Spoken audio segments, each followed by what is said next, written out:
Ladies and gentlemen, it's my pleasure to present a founder of the State of Israel, a distinguished military leader, an enemy of terror, and a relentless pursuer of peace, Prime Minister Ariel Sharon.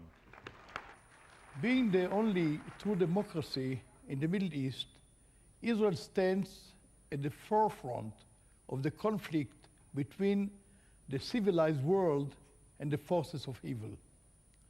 Over the last 19 months, Israel has been engaged in a war against Palestinian terrorism, a war that was imposed on us.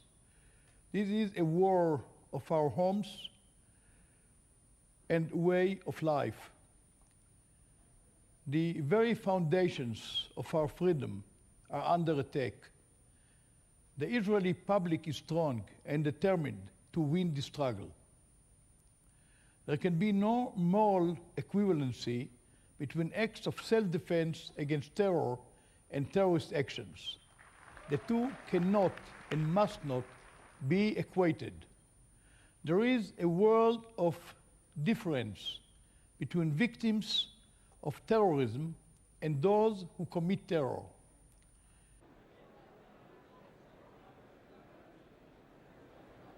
We have just completed Operation Defensive Shield and have been successful in uprooting terrorism in many towns and villages.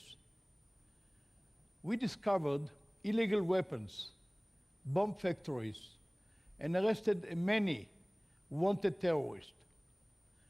Most importantly, we dismantled the infrastructure of suicide bombers, thereby saving the lives of many Israelis and demonstrating to other countries that it is possible to contain the ominous spread of this form of terrorism.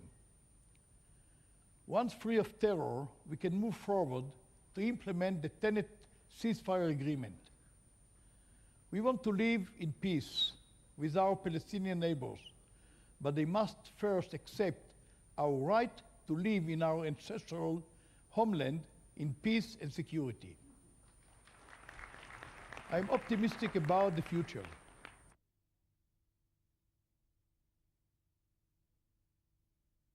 A regional peace conference sponsored by the United States can create the framework and modalities to bring about a cessation of hostilities.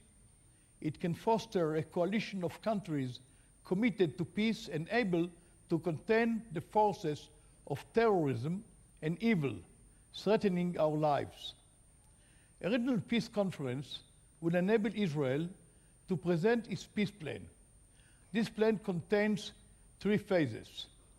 1, a complete cessation of violence, hostilities, and especially incitement, which leads to violent terrorist acts. 2, a long-term intermediate agreement, similar to an armistice. And finally, 3, a permanent agreement in which Israel's final borders and the Palestinians' final borders will be established, ending the conflict between the United States, ending the conflict between us and the Palestinians and the Arab countries.